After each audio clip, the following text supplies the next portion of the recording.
Marilyn Doobie here, and today I'm playing with Leslie Riley's TAP, which is Transfer Artist Paper. Comes in this package, and you get these sheets, and one side's white and one side's a grayish color. What I'm going to do is I'm going to print on this in my inkjet printer, and I'm going to print on the white side. Now I'm going to share how I do this with you, but all the directions are inside in the packaging that really clearly explain it.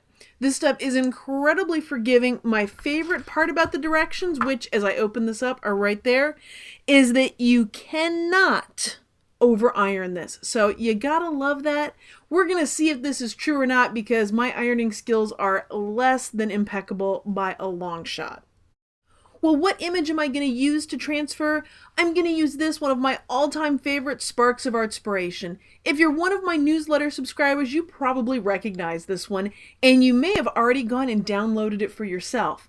Well, if you aren't one of my newsletter subscribers, go ahead and get signed up right now, because in my next newsletter, I'll have a link to this original one, as well as this page. I've put together a bunch of them in basically taking the same image, sized it different ways, flipped some of it around, but this whole 8x10 or 8x11 sheet is made up of that one spark. And I'll have this download for free in my next newsletter. Well, this is printed on the TAP right now. I just ran it through my inkjet printer. I printed on the white side, really important. It's got to be on the white side for this to work. And now I have an iron heating up and I am ready to iron this. So that's a piece of muslin fabric, and you know what, before I start, it said something about some kind of protective, ironing sheet or something like that. I don't really have one of those, so I'll just use one of these Teflon sheets.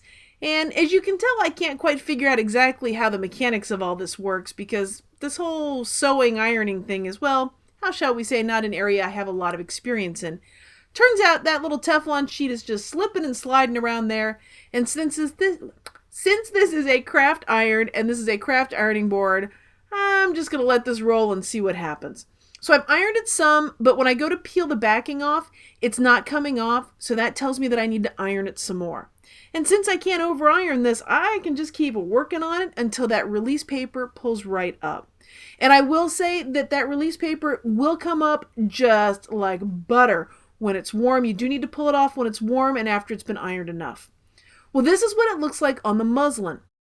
And I couldn't decide on which fabric to use, so I actually tried it on two different kinds. This is some plain old white canvas, and I am just doing the same exact process that I did with the muslin fabric, but this time it's on the canvas. And you'll see once I'm all done and I peel it up that they really look very similar. You have to look pretty closely to notice the texture of the canvas as opposed to the smoother look of the muslin. And I have a close-up picture of this over on the blog for you to see. But I figured I've got everything out. Why not try this a couple of times? That way I can start to get the hang of it. I like both of these, but I think for today's project, I'm going to use the muslin piece. So I grabbed a piece of the plain muslin fabric. I've got a Sharpie marker in my hand and Sue Pelletier's cowboy boot stencil. I'm tracing around the edges of the stencil because that's going to give me the outline of the shape of what I'm making. And then I've got some of the interior lines because that's going to guide where I'm going to use my free motion stitching to fill in and do all the details of this cowboy boot shape as I build this into an ornament or a gift tag. I haven't decided which it's going to be yet. So now what I'm going to do is attempt to take the idea that's in my head and bring it to life. I want this to be a sort of three-dimensional tag ornament thing, so I'm going to put some batting in the middle because I need something to make it puffy. And now I'm thinking maybe I want to double it up and make it really puffy, but I'm really not that familiar with my sewing machine, so I have no idea if that's going to be too thick or it's going to be just right. So, and the only way I'm going to get any better at figuring this stuff out is if I just get in and try it, so here I go.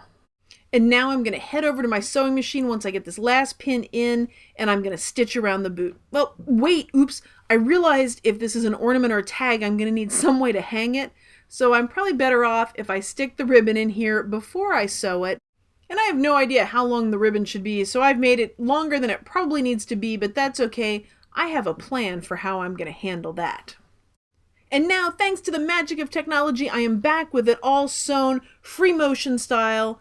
I've traced around those boot designs, those lines that I had, and the black Sharpie, because I use black paint, all kind of disappears. Black paint. I use black thread. I kind of treated it like paint. But anyway, now I'm going to cut this boot out with my usual clarity and precision. And you're probably thinking I'm going to cut those ribbons off, aren't you? Because, well, I almost did.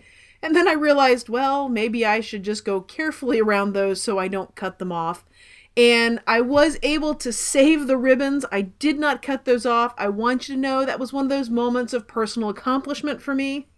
And after doing one part of the ribbon, I'm like, okay, I'm just going to go work on the easier parts and come back to the hard part of cutting out the ribbon at the end. I feel so much more accomplished when the big parts of the boot are cut out as I'm going around this, and the scraps that I have here, and yes, I am being careful. I almost did it again, but luckily I caught it.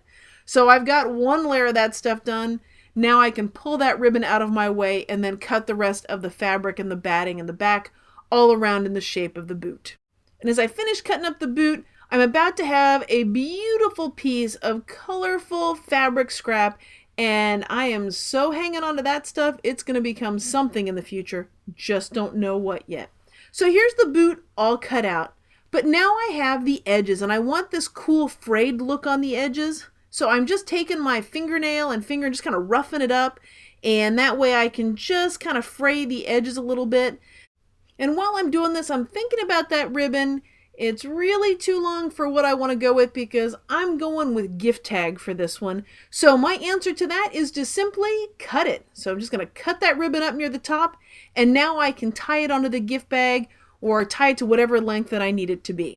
And the very last step is I want to put a word on the back that sums up the feeling that I want to go with this wonderful, colorful boot. I've got this big stencil called Wall of Words that I designed for Stencil Girl, and there are a lot of words to choose from on there, and I went with the one that kind of matches up with the person that I'm giving this to. And using just some archival ink, I'm using a permanent ink. This is not going into a washing machine as far as I know, so I'm not that worried about the ink being too permanent or running or that kind of thing. So I can pretty much just use whatever I want. I could have used paint. I just chose to use an ink pad because frankly, it's what I had right there. Well, thank you for joining me for a little bit of my play today. If you've enjoyed what you've seen and would like to see more of my videos, I'd love it if you subscribe to my YouTube channel.